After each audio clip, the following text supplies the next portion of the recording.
Él cada día vaya entendiendo lo que significa el señorío y el gobierno de Cristo en su vida, Señor. Bendice su vida, bendice su trabajo, bendice su familia, Señor.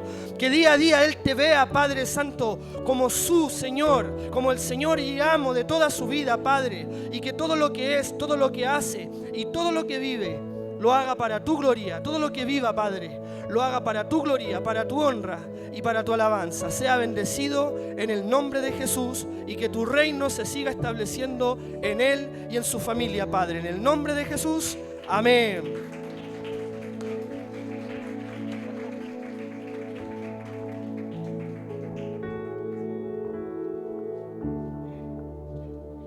Hermanos, como les decía en el principio, lo que está pasando con Jorge ha pasado con la mayoría de nosotros, hermanos. Y no tan solo en cosas como lo que él le sucedió en el trabajo, sino en toda área de nuestra vida. En toda área de nuestra vida. Yo me acuerdo, no voy a hablar de esto, sí, pero me acuerdo que cuando me convertí al Señor, tuve que hacer un camino de vuelta con hartas personas, hermano. Y habían cosas que me avergonzaban. Porque uno cuando está sin Cristo comete cosas vergonzosas, actos incluso vergonzosos. Y yo tuve que hacer un camino de vuelta con varias personas y nunca se me va a olvidar cuando fui a la casa de tu papá, Fabián, al hermano Manuel. No voy a hablar porque no da para compartirlo. La Betty me mira y me dice, no da para compartirlo aquí, pero muchos ya lo saben, sobre todo los que estamos más cerca. Y fue una de las cosas que me daba mucha vergüenza ir, pero fui a hacer un camino de vuelta, pedí perdón, le pedí perdón por lo que había fallado con el padre de Fabián. Lo más suave, hermano, fue que le habíamos robado varios vinos a tu papá, ¿te acuerdas? Porque el hermano Manuel hacía esto y guardaba en su closet vinos porque trabajaba haciendo casamiento y cosas así. Y una de las cosas más suaves, digo, como no tan, gracias, no tan fuerte dentro a pesar que igual me había robado varios vinos juntamente con el Fabián, que era el hijo, pero yo no era el hijo.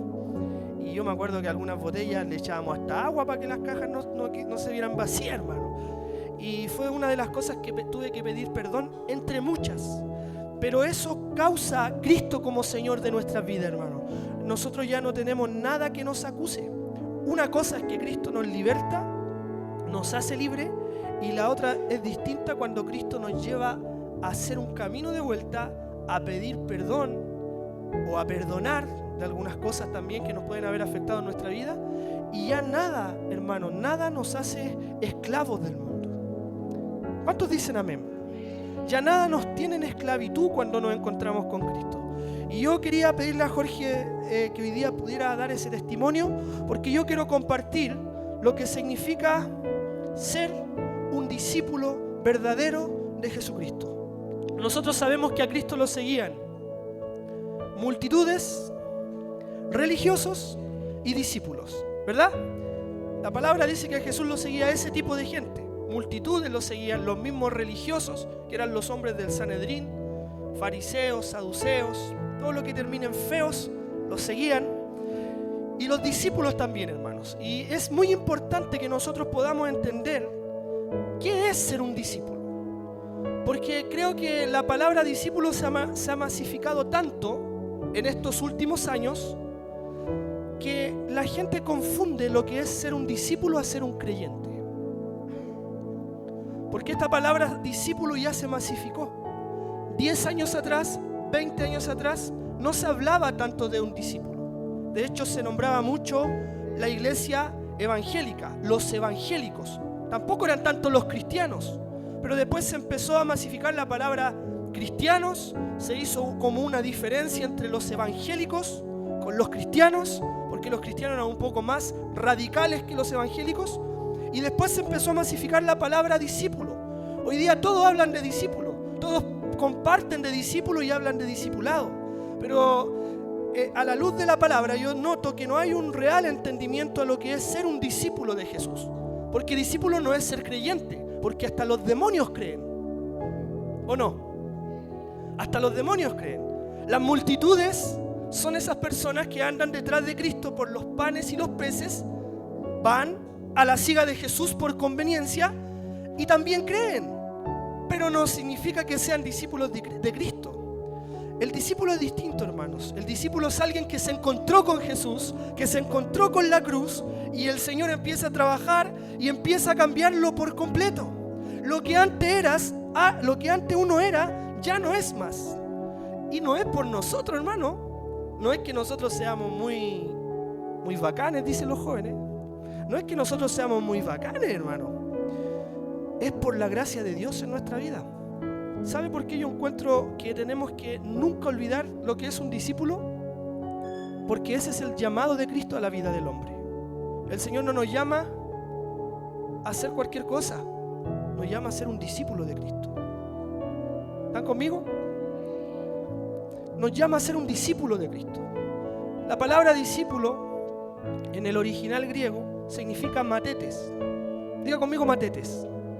Y matetes es un alumno, un pupilo, un aprendiz. No hay nadie, hermanos, en Cristo que las sepa todas. Nadie. Todos aprendemos a ser discípulos. Nadie nace siendo un discípulo. Tú, por confesar a Cristo como Señor y Salvador de tu vida, tú no te haces un discípulo solamente por confesarlo con tus labios. Porque el discípulo tiene características. También las tiene el religioso y también las tiene la multitud. Al discípulo lo caracteriza la vida con Cristo. Al discípulo lo caracteriza el gobierno de Cristo en su vida, porque el discípulo es un alumno de Jesús. Así que por eso yo quiero que podamos abrir la palabra en Lucas 9, 23, 24.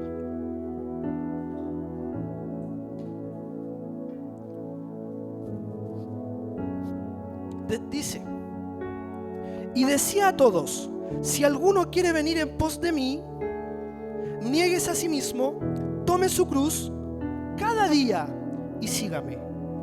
Porque todo el que quiera salvar su vida, la perderá. Y todo el que pierda su vida por causa de mí, éste la salvará. Yo le decía antes, hace poquito, que la palabra discípulo se masificó. ¿Cuántos se dan cuenta que la palabra discípulo se masificó? Hoy día se habla de discipulado. Y esto lo hemos hablado muchas veces y por varios años. Se habla de discipulado como si el discipulado fuera un estudio bíblico. Hoy día vamos a hacer reunión de grupo casero. No es un discipulado un grupo casero. Un discipulado es la comunión de un profesor con un alumno. Es una persona que te está guiando, que camina contigo, que te enseña a caminar, que te dice: mira, no es por aquí, esto está bien, esto está mal. Un discipulado es algo personal con la vida de la persona. Un discipulado no es un estudio bíblico. Y por eso insisto en esto. Está tan masificada la palabra discípulo, pero la iglesia todavía no es una iglesia santa, pura y sin mancha. Es la iglesia gloriosa que va a venir a buscar a Jesús. Aún no logra la iglesia hacer eso porque no estamos entendiendo lo que es realmente ser un verdadero discípulo. Y el concepto de discipulado, de discipular y discipularse está masificado, pero no está revelado aún en muchos lugares, y nosotros tenemos que seguir pidiéndole al Señor que estas palabras se nos revelen cada día más. Porque a la hora que dejamos de ser un discípulo, nos tornamos un religioso. Y peor aún, algunos multitud. Por esto estas cosas hay que siempre, nuevamente, repasarlas, hablarlas y compartirlas. ¿Amén? ¿Están conmigo? Jesús está diciendo, hermanos, si alguno quiere venir en pos de mí, si alguno quiere estar conmigo, si alguno quiere estar a mi lado, si alguno quiere ser mi discípulo, cuando dice venid en pos de mí, Jesús está haciendo un llamado a la vida de nosotros, en este caso a la vida de los discípulos de estos tiempos. Le está diciendo: si alguno quiere estar conmigo, si alguno quiere caminar al lado mío. ¿Hay alguien aquí que quiera ser discípulo de Jesús? ¿De verdad? ¿Hay alguien que aquí quiera ser discípulo de Jesús? Jesús está diciendo esto: si alguno quiere venir en pos de mí, si alguno quiere estar a mi lado, si alguno quiere caminar conmigo, si alguno quiere ser mi discípulo, está diciendo: niéguese a sí mismo. Diga conmigo: niéguese a sí mismo. Una vez más, niéguese a sí mismo.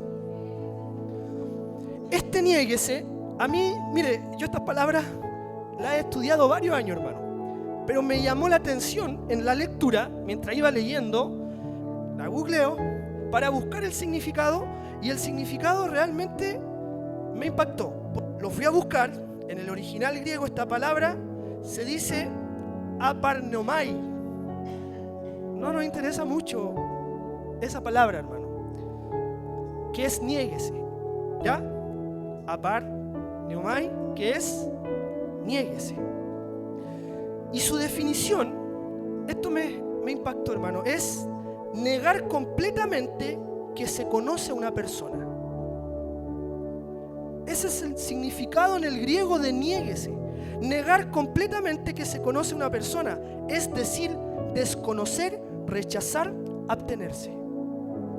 Es profundo, porque está diciendo que niéguese es rechazar a una persona, es negar completamente que conoce a una persona. Y mire lo que está diciendo Jesús a sus discípulos: el que quiere venir en pos de mí, el que quiere seguirme, el que quiere estar conmigo, niéguese a sí mismo. Nos vamos a Mateo 26, 69, 75, Cevita. Yo cuando leí esta palabra y la fui a buscar, repito, en el original griego, me acordé automáticamente de Pedro y me fui aquí. Dice: Pedro estaba sentado fuera en el patio y se le acercó una criada diciendo: tú también estabas con Jesús el Galileo. Y mira aquí, mas él negó delante de todos diciendo: no sé lo que dices. Saliendo a la puerta le vio otra y dijo a los que estaban allí: también estaba con Jesús el Nazareno. Y mire lo que dice el 72: pero él negó otra vez con juramento: no conozco al hombre. ¿Qué está haciendo Pedro? Está negando a Jesús. Por eso quédese ahí bien atento a esa palabra. Un poco después, en el 73, acercándose los que por allí estaban, dijeron a Pedro: verdaderamente también tú eres de ellos, porque aún tu manera de hablar te descubre. Entonces él comenzó a maldecir y a jurar: no conozco al hombre. Y enseguida cantó el gallo. Entonces Pedro se acordó de las palabras de Jesús que le había dicho: antes que cante el gallo, me negarás 3 veces. Y saliendo fuera, lloró amargamente. ¿Por qué yo me acordé al tiro de Pedro al encontrar el significado de niéguese a sí mismo? Porque es negar a una persona. Y aquí estamos viendo a Pedro que no se negó a lo que le podía pasar a él, sino que negó a Jesús diciendo: a este no le conozco. No se negó a lo que le podía pasar por conocer a Jesús, pero sí lo negó a él, porque va de la mano, se relacionan.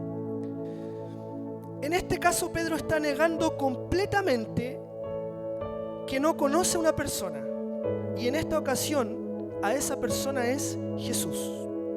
Entonces, cuando Jesús está diciendo: el que quiera venir en pos de mí, niéguese a sí mismo, esto significa una separación intencional con una persona. Tome atención. Cuando Jesús está diciendo niéguese a sí mismo, está diciendo que es una separación intencional de una persona, porque el niéguese es negar a una persona en el significado original. Después usted vaya y googlee, lo busque y va a decir: el Eduardo tiene razón. No está hablando nada del otro mundo, no está hablando nada que no es. Aquí, negarse es una separación intencional hacia uno mismo, o el alejamiento con uno mismo como algo primordial. Entienda esto, hermanos. Lo voy a repetir. Entonces, negarse es una separación intencional hacia uno mismo, o el alejamiento con uno mismo como algo primordial. Cuando Jesús está diciendo niéguese a sí mismo, te está diciendo que te despojes de tu persona intencionalmente. Cristo no nos va a obligar al señorío de Cristo, hermanos. Cristo no te va a obligar a ti a hacer la voluntad de Dios. Jamás te va a obligar. Pero sí tienes que saber lo que significa ser un discípulo de Cristo. Discípulo no es creyente. Diga conmigo: discípulo no es creyente. Diga conmigo, discípulo no es multitud. Discípulo es un alumno. Es un pupilo, un matetes que decidió voluntariamente negarse a sí mismo, despojarse a sí mismo para reconocer a Cristo en él. Amén. Hermano, esto es tremendo. Estas palabras las hablamos muchos años y las entendemos muchos años, pero cada día que uno sigue buscando de esto, hay algo nuevo que nos refuerza lo que nosotros somos y lo que nosotros vivimos. Estas palabras para mí son convicción para vivir siempre radical, hermanos. El llamado de Jesús es un llamado radical. Cuando Jesús llama a sus discípulos, le está diciendo claramente, niéguese a sí mismo. Y aquí estamos viendo cuál es el significado de niéguese. Yo me despojo de mí. Aquí tiene mucha lógica, y también se me relacionaba mientras leía esto y estudiaba esto, tiene mucha lógica el tema del cuerpo, alma y espíritu. Porque estamos siempre diciendo que la voluntad, el libre albedrío y nuestras emociones, nuestra decisión propia, ¿dónde está? En el alma. Y cuando está diciendo niéguese a sí mismo, está diciendo que nuestra alma tiene que quedar bajo de Cristo. Y en este caso, el espíritu tiene que gobernar mi alma. ¿Amén? ¿Se está entendiendo? Qué bueno. Aquí se ve claramente que Jesús hace un llamado a que Él sea el Señor de nuestras vidas, que nos neguemos a nosotros para que Él sea lo primordial. Cuando Jesús nos hace ese llamado, Él quiere ser prioridad. Ese es el llamado, hermanos, de Cristo a nuestras vidas. No es para que vivamos de cualquier manera. No es para que el día a día, las 24 horas, 24/7, hagamos lo que queramos o tomemos el Evangelio como creemos. Hermanos, el Evangelio, la doctrina de Cristo es clara. Y la doctrina se revela por medio del Espíritu. El Evangelio del reino no se vive de cualquier manera. Gente que antes vivía el Evangelio del reino y hoy día no lo quiere vivir. Yo lo vengo hablando harto con la Betty. Gente que vivía el Evangelio del reino y hoy día no lo quiere vivir. ¿Sabe cómo lo llama la palabra a esas personas? Apóstatas. Un apóstata es una persona que vivía verdades en Cristo y que después empezó a bajarle el perfil a esas verdades. Empezó a decir, no, ya no lo veo tan así. No, ya no es tan así. No, el reino no es así. Eso se llama apostasía. Esa es la apostasía de la iglesia de los últimos tiempos. ¿Sabía usted eso? Esa es la apostasía, hermanos. Una persona que reniega lo que fue, lo que vivió, lo que entendió, lo que se le reveló. Escuchaba hoy día una predicación de mi papá cuando hablaba de la palabra rema y el logos. ¿Se acuerdan? Mi papá en esa palabra daba énfasis y decía, la palabra es la palabra. La palabra no se tranza. La palabra no se tranza, hermanos. Porque el llamado de Cristo a la vida del hombre es un llamado a despojarnos de nosotros mismos, a despojarnos de lo que nosotros pensamos, lo que nosotros creemos, para que Él nos reine y nos gobierne por completo. Amén. Muchas veces estas palabras, hermanos, también yo me he dado cuenta de esto. Estas palabras muchas veces se confunden con legalismo. ¿Jesús era legalista? No era. Hacía un llamado claro. Jesús te decía, ¿quieres venir después de mí? Niégate a ti mismo. Toma tu cruz y sígueme cada día. Repito, ¿Jesús era legalista? No era, hermanos. Jesús era claro. ¿Sabes por qué el llamado a ser un discípulo es tan importante? Porque Cristo es santo.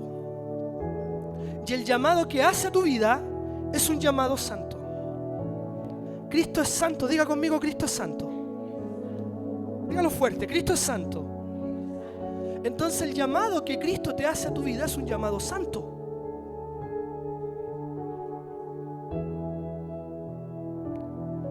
Cristo te llama a ser un discípulo y si Cristo es santo, Él te llama a un llamado santo. ¿Cuántos quieren ese llamado en su vida que sea real? Espero que así sea, hermanos, todos nosotros. Dios conoce nuestro corazón. Yo anhelo, de verdad, que sea verdad ese llamado santo en nuestras vidas. Que seamos hombres que acuden al llamado como discípulos de Cristo, entendiendo quién nos llama. Amén.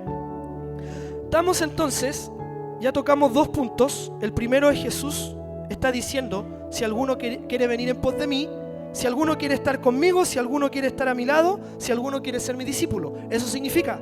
Después está diciendo, niéguese a sí mismo. Y está diciendo que negarse, según el original, el significado, está diciendo que es negar completamente que se conoce una persona. Es decir, desconocer, rechazar, abstenerse.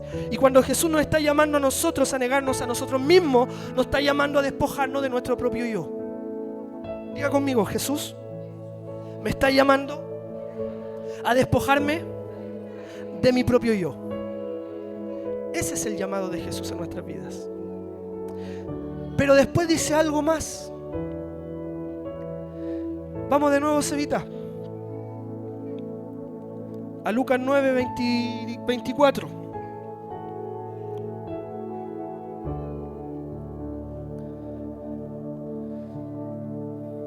Perdón, 23.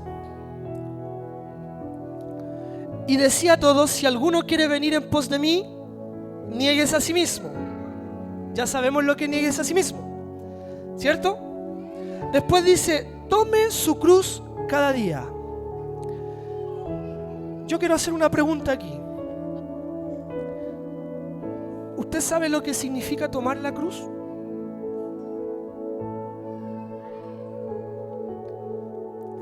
¿Alguien conoce el significado de tomar la cruz?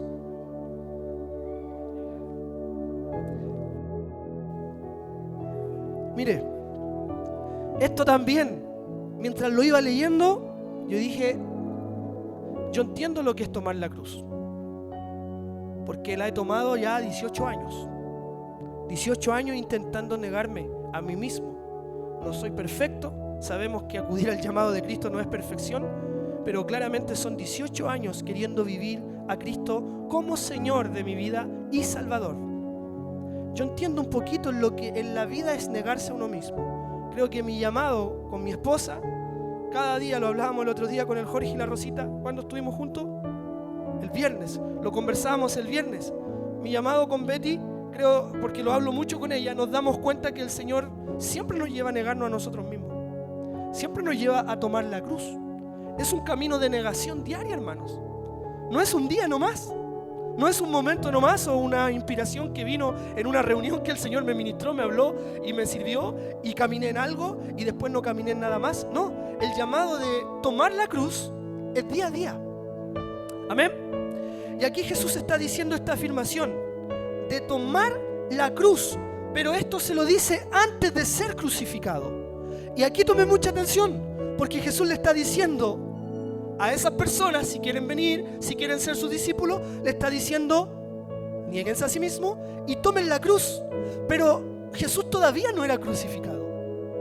Jesús todavía no pasaba ese proceso en la cruz del Calvario. ¿Se acuerdan que Jesús le hablaba a sus discípulos y les decía que él iba a morir? ¿Se acuerdan?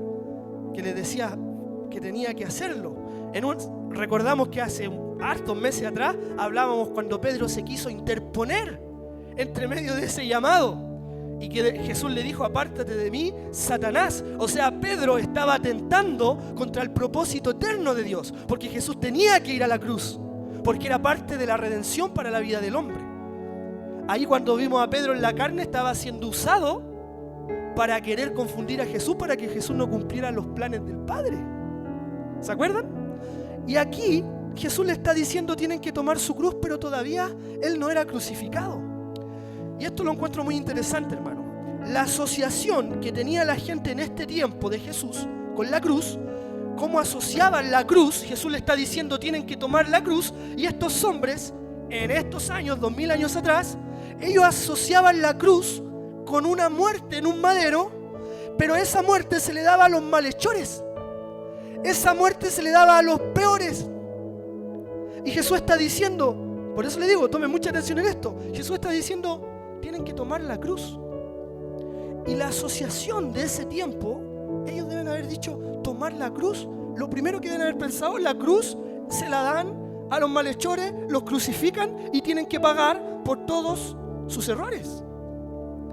ahí yo empecé a pensar y yo dije, entonces la cruz tiene un significado muy, muy profundo. Porque usted sabe que Jesús hablaba en parábolas, ¿cierto? Jesús en estos tiempos siempre usó ejemplos para que esa gente entendiera. Por eso es importante que nosotros cuando leamos estas palabras las escudriñemos. Y esta gente asociaba la cruz con los malhechores porque ellos tenían que pagar por todos sus errores. ¿Cuántas personas habían crucificado al lado de Jesús? ¿Y qué es lo que eran esos dos? Ellos se merecían la muerte de cruz. Jesús no, porque a los malhechores se le daba esa muerte. Pero fíjese hasta dónde fue Jesús por amor a nosotros. ¿Hay alguien agradecido de Jesús por eso?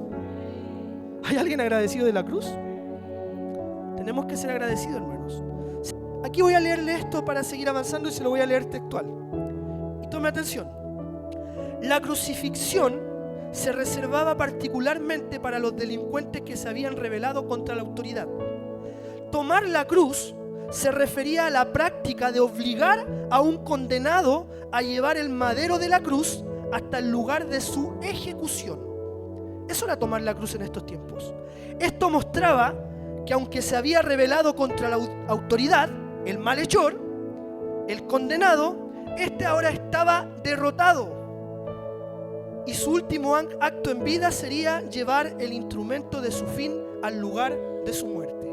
Esta persona iba a vivir los últimos momentos de su vida en la cruz, los malhechores. Mira aquí, era una muestra de sumisión total y absoluta. Por lo tanto, el llamado a llevar nuestra cruz como parte de seguir a Jesús es un llamado a estar tan sometido a Cristo como el criminal condenado lo estaba a su muerte. Eso es tomar la cruz. Estar sometido a Cristo, como estos criminales estaban sometidos hasta el día de su muerte. Porque Jesús está hablando según lo que sucede en ese tiempo. Eso es lo que tenemos que entender nosotros. Jesús hablaba con palabras para que ellos se dieran cuenta y entendieran lo que estaba ministrando. Por eso le ponía estos ejemplos. Cuando le habla de la sal del mundo, ¿se acuerda? Ahí le hablaba de la sal porque acuérdense que en esos tiempos habían puertos llenos de sal y siempre era ejemplificando algo con lo que hablaba. La higuera. Así hablaba Jesús, hermanos. Y tomar la cruz, cuando Él decía, tienes que tomar la cruz, significaba llevar hasta el último día de tu vida. Pero esto eran malhechores. Ahora yo les pregunto, ¿Jesús es malo? Voy a preguntar de nuevo. ¿Jesús es malo? ¿Jesús quiere hacernos daño? ¿Jesús es un dictador? ¿Jesús es legalista? No, pero el llamado fue claro. ¿Quieres seguirme? Toma tu cruz, niégate a ti mismo y sígueme. Ahora pregunto de nuevo. ¿Hay alguien que quiera seguir a Jesús? ¿Hay alguien que quiera ser discípulo de Jesús?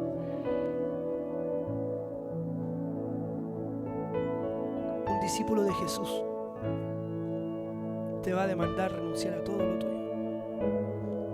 Todo lo que tú posees, todo tu reinado, todo tu gobierno, Jesús te está llamando a tomar la cruz. Yo quiero, hermanos, aunque los tiempos hayan cambiado, aunque la gente le esté bajando el perfil a la santidad, yo quiero tomar la cruz. ¿Hay alguien más? La cruz es todo, hermano. Ahí está el máximo sacrificio de Jesús. Por amor. Por eso yo le decía, Cristo no es malo. Entonces esta era una muestra de sumisión total y absoluta. Por lo tanto, el llamado de llevar nuestra cruz como parte de seguir a Jesús es un llamado a estar tan sometido a Cristo, tan sometido a Él, como el criminal condenado lo estaba a su muerte. Así pues, cuando Jesús nos llama a negarnos a nosotros mismos y a cargar nuestra cruz, está reclamando autoridad. Seguir a Cristo significa rendirle nuestra lealtad. ¿Hay alguien que quiera ser leal a Cristo? Yo quiero, por sobre todo, hermanos. Eso está reclamando Cristo, eso está llamando Cristo cuando te dice toma la cruz. Lealtad es una palabra que no todos conocen con Cristo. Lealtad realmente es negarnos a nosotros y morir a nosotros, hermanos. No es fácil. Renunciar a uno mismo significa darle la lealtad desde lo más profundo de nuestro ser. ¿Cuál es lo más profundo de nuestro ser? Nuestra alma. Es darle toda nuestra alma. Todo lo que somos. Es rendírselo a Él como Señor. Yo me niego a mí. Renuncio a mí. Tomo la cruz para reconocerlo a Él en mi vida. Amén. Lucas 14, 25, 27. Estamos entendiendo que no solo dice tomar la cruz en un acto del momento. Dice, tome su cruz cada día y sígame. Todos los días, hermanos, tenemos que tomar la cruz. Amén. Lucas 14, 25, 27. Grandes multitudes iban con él, y volviéndose les dijo: si alguno viene a mí y no aborrece a su padre y madre y mujer e hijos y hermanos y hermanas y aún hasta su propia vida, no puede ser mi discípulo.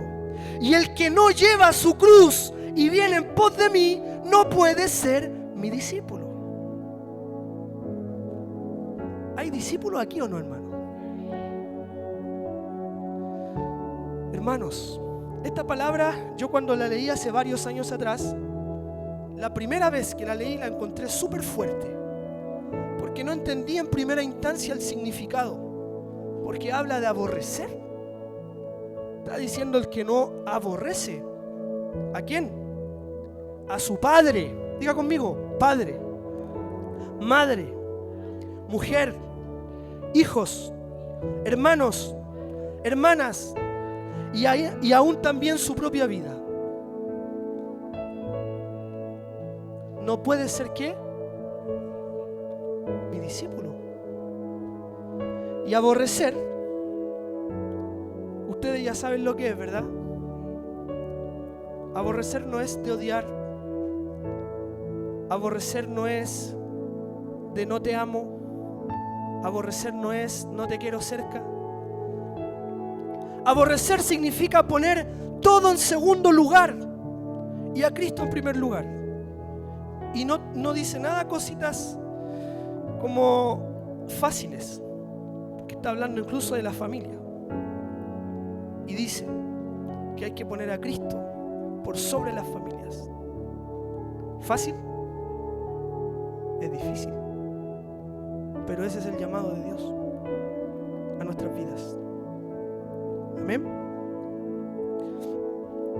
Y el que no lleva su cruz y viene en pos de mí, no puede ser mi discípulo. Y el 14:33 dice: así pues, cualquiera de vosotros que no renuncia a todo lo que posee, no puede ser mi discípulo.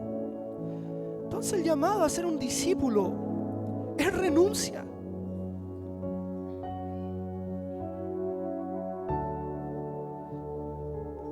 Solo que hoy no todos quieren renunciar.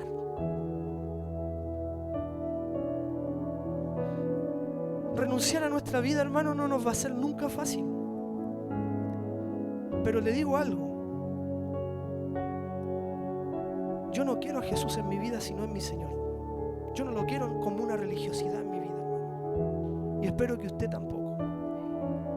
Yo no quiero ser una multitud en medio de la congregación. Y espero que usted tampoco. Yo no quiero ser un religioso en medio de la congregación y espero que usted tampoco. Quiero ser un discípulo. Me cuesta mucho, hermanos. No es fácil. Pero ya entendí el llamado santo. El que entendió el llamado santo, entendió a Cristo como Señor.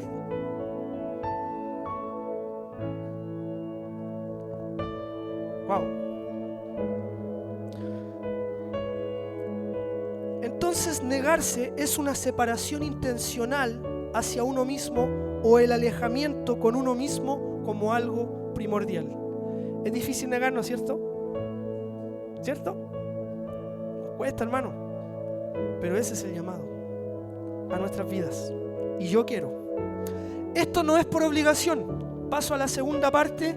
Y esto a lo mejor los hermanos que estuvieron el martes van a entender un poquito esta unión, porque estoy juntando el llamado a ser un discípulo, lo que significa ser un discípulo de Cristo, con el reino y el gobierno, el señorío de Cristo en la vida del hombre. Voy a juntarlo, dice, esto no es por obligación, es un llamado por amor, de quien nos ha llamado de las tinieblas a la luz. Yo sigo a Cristo por amor, hermanos. Tú sigues a Cristo por amor. Tiene que ser el amor el que te lleve a negarte. El amor a tu Dios, el amor a Cristo Jesús. Eso te tiene que mover. Dios no es un dictador. Dios no es un legalista, ni mucho menos un Dios opresor. Dios es un Dios santo. No nos está llamando a sufrir, a un sufrimiento. Nos está llamando a ser santo como Él. Porque negarnos a nosotros mismos nos va a conllevar a que todo lo que traemos de la vieja naturaleza se vaya, para que Cristo prevalezca en mí. Y si Cristo prevalece en mí, cada día voy a estar pareciéndome más a Él. ¿Alguien quiere eso? ¿Alguien quiere eso? Yo lo quiero, hermanos. Es el llamado de Dios a nuestra vida, no se olvide de eso. Ese es el llamado de Dios a nuestras vidas. Jesús llama a sus discípulos para ser Señor. Al acudir a este llamado, estamos entrando al total gobierno de Cristo en nuestras vidas. Al negarnos a nosotros mismos, estamos reconociendo la total autoridad de Jesús en mi alma. Estuvimos hablando hace 2 semanas atrás del señorío de Cristo. Filipenses 2, 5, 11. Esto lo compartimos antes que viniera Manuel. Dice, haya pues en vosotros este sentir que hubo también en Cristo Jesús, el cual siendo en forma de Dios, no estimó el ser igual a Dios como cosa que aferrarse. Y mira aquí el 7 dice, sino que se despojó a sí mismo. ¿Quién es Él? Es Cristo. Cristo se despojó a sí mismo, tomando forma de siervo, hecho semejante a los hombres, y estando en la condición de hombre, se humilló a sí mismo, haciéndose obediente hasta la muerte y muerte de cruz. Fíjese, lo hablamos hace 2 semanas atrás, que Cristo, siendo Dios, se despoja de Él. Y el llamado a ser un discípulo es negarte a ti mismo y es despojarte a ti. ¿Lo entiendes? Dios se despoja de Él, de su gloria, de todo lo que era, por hacerse hombre. ¿Cuál es el sentir que hubo en Cristo Jesús? ¿Cuál es el sentir? La humillación. Entonces, un discípulo de Cristo, para tornarse un discípulo de Cristo, ¿qué tiene que tener? Un corazón humilde. Porque el corazón humilde es el único que va a querer ser alumno, pupilo, aprendiz. Alguien que no tenga un corazón humilde significa que tiene un corazón soberbio. El corazón humilde es el único que va a querer ser un discípulo, porque el discípulo es un alumno, un pupilo y un aprendiz. Y el mayor ejemplo lo vemos en Cristo Jesús, porque Él, siendo Dios, se despojó de todo. Y el llamado a nosotros es despojarnos de nuestra vida y tomar su cruz. Amén. ¿Se está entendiendo? Se está aclarando todo lo que el Señor nos está ministrando en esta tarde. Dice, y estando en la condición de hombre, se humilló a sí mismo, haciéndose obediente hasta la muerte y la muerte de cruz. Mira aquí, por lo cual Dios también lo exaltó hasta lo sumo y le dio un nombre que es por sobre todo nombre, para que en el nombre de Jesús se doble toda rodilla de los que están en los cielos y en la tierra y debajo de la tierra, y toda lengua confiese que Jesucristo es el Señor, para la gloria de Dios Padre. Amén. Después de la humillación, cuando nosotros acudimos a ese llamado de ser un discípulo y querer negarnos a nosotros mismos, después de la humillación viene la exaltación. Pero no es para que nos exaltemos nosotros.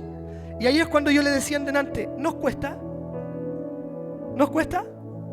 Sí nos cuesta, pero si tenemos un corazón humilde, si nos humillamos, el Señor nos va a levantar. Aquí está hablando de que a Él lo enalteció. Y sabemos que lo subió. ¿Hasta dónde? Hasta lo sumo. ¿Hay algo mayor que lo sumo? No hay. Nosotros cuando tomamos la decisión, no por obligación, por eso le decía, Dios no es un Dios legalista. Dios no es un Dios opresor. Cuando nosotros solos decimos, sí Señor, aquí estoy, bajo delante de ti, quiero tu gobierno, quiero tu señorío. Lo que me cuesta, en algún momento no me va a costar si estoy con un corazón humilde, porque el Señor me va a levantar, el Señor me va a impulsar a vivir para Él. Entonces la clave de ser un discípulo es tener ese corazón humilde. Por eso yo en delante decía, las personas que estamos aquí ya hemos escuchado estas palabras. No hay nadie nuevo que nos esté visitando por primera vez. Por lo tanto, podemos hablar libremente esto. Porque quizá a alguien nuevo que no entienda a Cristo, esto solamente le va a ser un peso. Pero nosotros, los que ya hemos entendido un poquito de Jesús, lo seguimos por amor. Yo me niego por amor. ¿Alguien se niega a su vida por amor? Hermano, si nadie se niega a sí mismo por negarse. Si recuerda el corazón del hombre como ese, es complicado nuestro corazón. Yo me niego por amor. Yo me humillo por amor. Al humillarme, al humillarte, lo que te cuesta, hermano, hermana amada, el Señor te va a levantar y te va a ayudar a caminar. El Señor no te va a dejar, hermano. El Señor no va a avergonzar su palabra. El Señor nos llama a tomar la cruz, negarnos a nosotros mismos, día a día, y seguirlo. Para eso nuestro corazón tiene que haber el mismo sentir que hubo en Cristo Jesús, porque lo único que lo llevó a despojarse fue la humildad. Lo único que me va a llevar a mí a despojarme de mi vida, de lo que yo pienso, de lo que yo creo, es la humildad. ¿Cuántos dicen amén? Amén. Que el Señor nos dé un corazón humilde, hermano. Que el Señor trabaje en nuestros corazones, hermano. Necesitamos ese corazón humilde. Amén. Por lo cual Dios también lo exaltó hasta lo sumo y le dio un nombre que es por sobre todo nombre, para que en el nombre de Jesús se doble toda rodilla de los que están en los cielos y en la tierra y debajo de la tierra, y toda lengua confiese que Jesús es el Señor, para la gloria de Dios Padre. Este nombre está por encima de todo. El nombre de Jesús está por encima de todo. ¿Alguien vino a adorar a Jesús? Voy a preguntar de nuevo, ¿alguien vino a adorar a Jesús? El nombre de Jesús está por sobre todo. Por Él vivimos, a Él adoramos, por Él nos negamos, por Él nos humillamos, por Él queremos bajar, aunque nos cueste, por Él, porque lo amamos, porque su nombre está por sobre todo. Por sobre todo, hermano, no hay nada más importante que el nombre de Jesús, el Señor. ¿Jesús es el Señor? ¿Jesús es el Señor? Es el nombre que está por sobre todo. Por Él estamos aquí. Alguien que llegó aquí hoy día deprimido, deprimida, alguien que llegó sin ánimo, recuerde quién es su Señor. Recuerde quién es su Señor, el que dio la vida en la cruz del Calvario para libertarlo, para sacarlo de las tinieblas a la luz. Ese es su Señor. Usted llegó deprimido, deprimida, recuerde que Cristo lo libertó en la cruz del Calvario, y ese nombre está por sobre todo nombre. Y a ese nombre a quien adoramos. Por ese nombre es quien vivimos. Por ese nombre yo me niego. Por ese nombre tú te niegas, porque el Señor lo exaltó hasta lo sumo. Yo no me niego para que ustedes me vean, hermanos. Yo no me niego para que mi esposa me vea. Claro que quiero agradarla. Como marido tengo que agradarla también y cuidarla. Yo me niego por amor a Dios. Escuché a Josué Irión hace unos días atrás, no una predicación. ¿Conocen a Josué Irión? Un tatita crack, uno de los verdaderos, ¿sí o no? Un hombre de Dios. No lo escuchaba hace harto y tampoco lo escuché completo. Vi algo y si se la sabe, cante. ¿Alguien se sabe esta canción? He decidido seguir a Cristo. He decidido.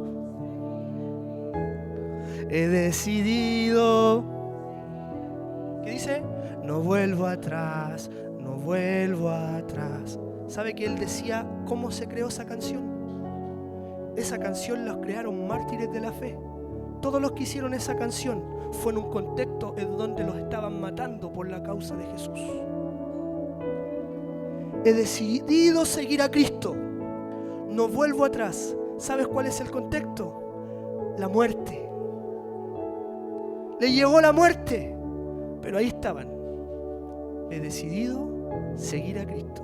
No vuelvo atrás, no vuelvo atrás. ¿Sabe qué significa eso? Señorío de Cristo. ¿Sabe qué significa eso? gobierno de Cristo en esas personas. Nosotros las cantamos aquí, sonó bonito, entonadito, pero en la realidad es que a hombres le costó la vida por seguir a Cristo Jesús. ¿Y a nosotros qué nos está costando seguir a Cristo? ¿Qué nos está costando a nosotros seguir a Cristo? ¿Qué estamos haciendo nosotros por seguir a Cristo? Negarnos a nuestro yo. Todavía no estamos ahí. No sé si vamos a llegar a ese tiempo, por lo menos aquí en Chile, de la persecución. Pero si no llegamos nosotros, quizás llegan nuestros hijos. Entonces, si yo no tengo a Cristo como Jesús, mis hijos el día de mañana, menos. El Señor nos viene hablando de la familia, ¿o no? Nos viene hablando de la familia. Yo quiero a Cristo como Señor y quiero que en Betty y en Eduardo y en Noé, Cristo también esté como Señor. Y en sus vidas también anhelo que sea su Señor. ¿Quién es el Señor? Nombre por sobre todo nombre. Este nombre Dios lo exaltó hasta lo sumo, a Cristo. ¿Y dónde lo sentó? A la diestra del Padre. Entonces Jesucristo no es nuestro Salvador solamente. Jesucristo es el Señor. Ese nombre le puso Dios. Al enaltecerlo, levantarlo, exaltarlo hasta lo sumo, le pone un nombre sobre todo nombre y lo sienta a su diestra, a Jesús. Hermanos, mírenme por favor. A ese Jesús usted sigue. Ese es el Jesús que lo llama a vivir una vida con Él. Una persona que está sentada a la diestra del Padre y que su nombre es por sobre todo nombre. Su nombre es Jesús. ¿Jesús te llamó? ¿Jesús te llamó? Entonces vamos a ser discípulos de Cristo. Sabemos que la palabra Señor, esto lo sabemos hace años también, lo entendemos, lo conocemos, lo hemos estudiado, pero cada día tiene que revelarse más. Sabemos que la palabra Señor es la suma de otras palabras. ¿Cuál es la suma de qué? Dueño, amo, máxima autoridad, jefe. La suma de todas esas palabras significa Kyrios. Y usted sabe el significado de Kyrios, ¿cierto? Diga conmigo, Señor. Kyrios, Kyrios, Kyrios, Señor. Él te llama para ser tu Kyrios, mi Señor, tu Señor. ¿Se acuerdan cómo se saludaban en los tiempos de Jesús? Cuando estaba el César, Oscar Lagos, ¿cómo se saludaban? Se adelantaron. No, decían, si yo te digo, respóndeme por favor, pues no me dejé tirado en este ejemplo. Estamos en los tiempos de Jesús. Yo soy un pelafustán y tú eres otro pelafustán. Andan caminando por ahí, se cruzan y se veían. ¿Y qué tenían que decir? César es el Kyrios. Te estoy saludando, César es el Kyrios. No, tú eres otro pelafustán, no eres discípulo, dije pelafustán. Recuerda, yo soy un pelafustán y tú eres un pelafustán. César es el Kyrios. Paulo, tú también eres un pelafustán. César es el Kyrios. Oscar Novoa, tú eres un discípulo. César es el Kyrios. ¿Cómo? César es el Kyrios. Jesucristo es el Kyrios.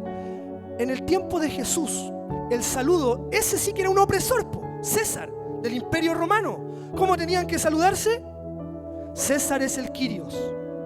¿Qué significaba Kyrios? Señor, autoridad máxima. ¿Pero era el Kyrios César? No, el verdadero Kyrios había llegado a la tierra en un pesebre. No era un pelafustán, era Jesucristo Señor, nombre sobre todo nombre. Y los discípulos que sabían y reconocían a Cristo Jesús como Señor de sus vidas, cuando los saludaban le decían, Oscar Novoa, César es el Kyrios. Jesús es el Kyrios, respondían ellos. Y los otros se espantaban, se enojaban. ¿Y saben lo que hacían? ¿Saben lo que hacían? Los mataban. Porque César era la autoridad máxima en esos tiempos. No había una autoridad mayor que el César. Simplemente porque alguien me decía César es el Kyrios y el otro le decía no, Jesús es el Señor, los mataban. ¿Qué vemos ahí? hombres dispuestos a negarse a sí mismo. Hombres dispuestos hasta dar la vida por Jesús, hermanos. Si el señorío de Cristo no es cualquier cosa. Cristo como Señor no es cualquier cosa, hermanos. Mateo 10:32. ¿Cuánto voy, Cevita? Ya, estamos. Mateo 10:32. A cualquiera que me confiese delante de los hombres, lea conmigo, tome atención. A cualquiera que me confiese delante de los hombres, yo también le confesaré delante de mi Padre que está en los cielos. Y mira aquí, y cualquiera que me niegue delante de los hombres, yo también le negaré delante de mi Padre que está en los cielos. Fíjese la palabra que está usando, niegue y negaré. Y Jesús nos está diciendo, el que quiere ser mi discípulo, niéguese a sí mismo. Y aquí está diciendo, cualquiera que me confiese delante de los hombres, yo también le confesaré delante de mi Padre que está en los cielos. Y cualquiera que me niegue delante de los hombres, yo también le negaré delante de mi Padre que está en los cielos. Por eso, cuando le preguntaban en el saludo a esas personas, César es el Quirios, los otros le respondían, Jesús es el Señor. Ese es el contexto histórico de esta palabra, para los que no sabían. Ese es el contexto histórico. Por eso aquí dice, cualquiera que me confiese delante de los hombres, porque el que le confesaba delante de los hombres, moría. En esos tiempos. El que reconocía a Jesús como Señor, le daban la muerte. En esos tiempos. Pero aquí está diciendo que Jesús, a esos hombres, los va a reconocer en el cielo. Cualquiera que confiese delante de los hombres, yo también le confesaré delante de mi Padre que está en los cielos. Y cualquiera que me niegue delante de los hombres, yo también le negaré delante de mi Padre que está en los cielos. Hermanos, cuando hay un amo, significa que hay un esclavo. Diga conmigo, cuando hay un amo, hay un esclavo. Y con esto voy a terminar. Nos vamos a quedar con esto. Yo lo compartí ya esto con los hombres, pero lo estamos aplicando a lo que significa el sacerdocio, el ser un sacerdote en la casa, ser un hombre de Dios en la casa. Pero aquí lo vamos a aplicar para terminar por lo menos esta predicación. Cuando hay un amo significa que hay un esclavo. El amo tiene total control del esclavo e incluso puede decidir hasta su muerte. Usted sabe, el otro día lo hablábamos, Oscar, ¿te acuerdas el martes cuando yo dije, ¿se acuerdan que hay países que aún existen esclavos? ¿Se acuerdan? Y el Oscar me decía, yo dije, antes habían países que aún existen esclavos. Y el Oscar Novoa me dijo, todavía existen esclavos. Y lo estamos viendo mismo ahora en la guerra de Israel. Porque están tomando esclavos. Y cuando te toman esclavos significa que es alguien que te gobierna. E incluso el que te está gobernando, si tú eres esclavo, él tiene potestad sobre ti, incluso hasta de quitarte la muerte, hasta quitarte la vida y darte muerte. Un amo puede matar a un esclavo. Porque el esclavo no tiene voluntad, está sin voluntad porque hay otra persona que tiene la voluntad por sobre él, y es el amo. Amén. Y mire lo que dice el apóstol Pablo, Filipenses 3:8.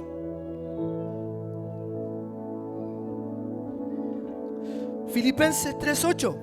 Este es uno de los mejores ejemplos para aplicar en la vida de un hombre, en nuestras vidas. Veamos lo que dice. Y aún más, mire, yo estimo como pérdida todas las cosas en vista del incomparable valor de conocer ¿a quién? ¿De conocer a quién? A Cristo Jesús. ¿Qué más?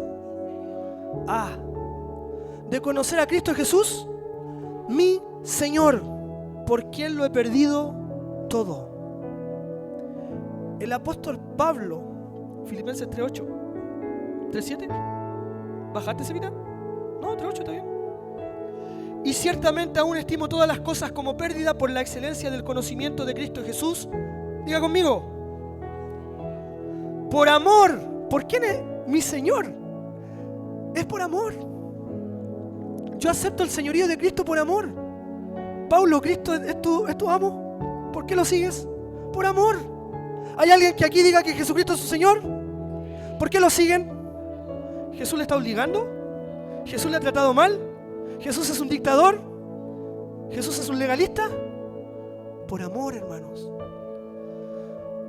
Como pérdida por la excelencia del conocimiento de Cristo Jesús, mi Señor, por amor del cual lo he perdido todo y lo tengo por basura para ganar a Cristo. ¿Hay alguien que está conmigo aquí hoy día, hermanos? ¿Hay alguien que está entendiendo esto hoy? Cristo quiere ser nuestro Señor por amor. El apóstol Pablo está dando un ejemplo aquí tremendo para nosotros, hermano. Ustedes saben quién es el apóstol Pablo. Hombre tremendo de Dios. Entonces, todo es pérdida por el incomparable valor de conocer a Cristo Jesús como mi Señor. Lo voy a repetir. Todo es pérdida. Tome atención. Todo es pérdida por el incomparable valor de reconocer a Cristo Jesús mi Señor.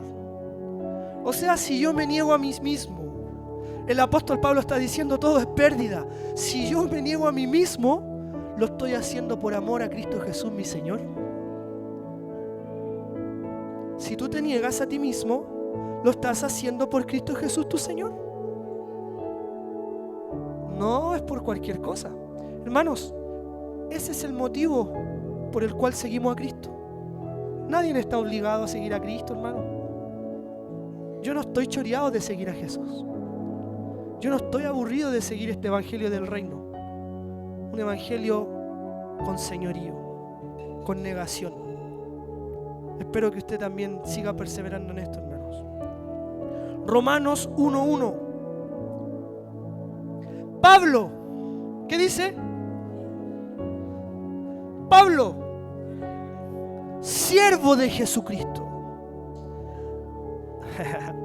Así se presentaba Pablo, el apóstol Pablo. Decía, Pablo, siervo de Jesucristo. Hermanos, ¿qué significa siervo?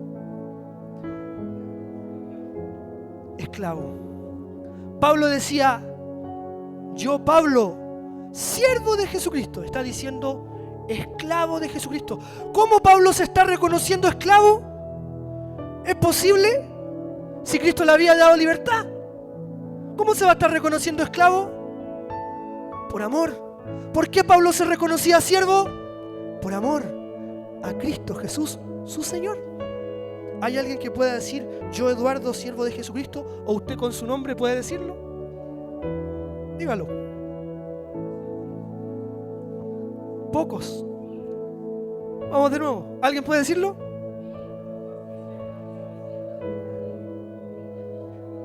Yo Oscar, siervo de Jesucristo. Yo Susana, siervo de Jesucristo. Yo Cecilia, siervo de Jesucristo. Yo Carolina, siervo de Jesucristo. Yo Luciano, siervo de Jesucristo. Yo Daniel, siervo de Jesucristo. Yo Fabián, siervo de Jesucristo. Ese es el llamado de Jesús a nuestras vidas. A reconocerlo como Señor de nuestras vidas. Tenemos un amo, tenemos un dueño, tenemos un Kyrios. Ese es Jesucristo, nombre sobre todo nombre. A mí nadie me obliga a seguir a Jesús. Si va a darle un aplauso, dáselo con gana, Paulo. Es una palabra que nos confronta a vivir. Es una palabra que nos impulsa a vivir. La palabra siervo significa doulos, porque tiene un significado profundo. El significado de doulos es siervo por amor. El significado de doulos es una palabra griega que está diciendo soy siervo por amor. Se refiere a un esclavo que no tiene voluntad ni derecho a posesiones propias. Eso es un doulos, un siervo, un esclavo que por voluntad propia, aún recibiendo la libertad en Cristo Jesús, por voluntad propia, sigo queriendo ser un siervo, un doulos de Jesucristo, un esclavo de Jesucristo. Que Jesús me gobierne, que Jesús reine en mi vida, en mi casa, en mi matrimonio, en mi trabajo, en mis finanzas, con mis compañeros de trabajo, en la universidad, en el colegio, en mis relaciones con los amigos. Yo soy un esclavo de Jesucristo. Esa es la palabra que confronta, hermanos. Esa es la palabra que a mucha gente no le gusta. Esa es la palabra que hoy día no todos quieren vivir. Pero ese es el llamado de Jesús a nuestras vidas. Esa es la palabra que no todos quieren vivir.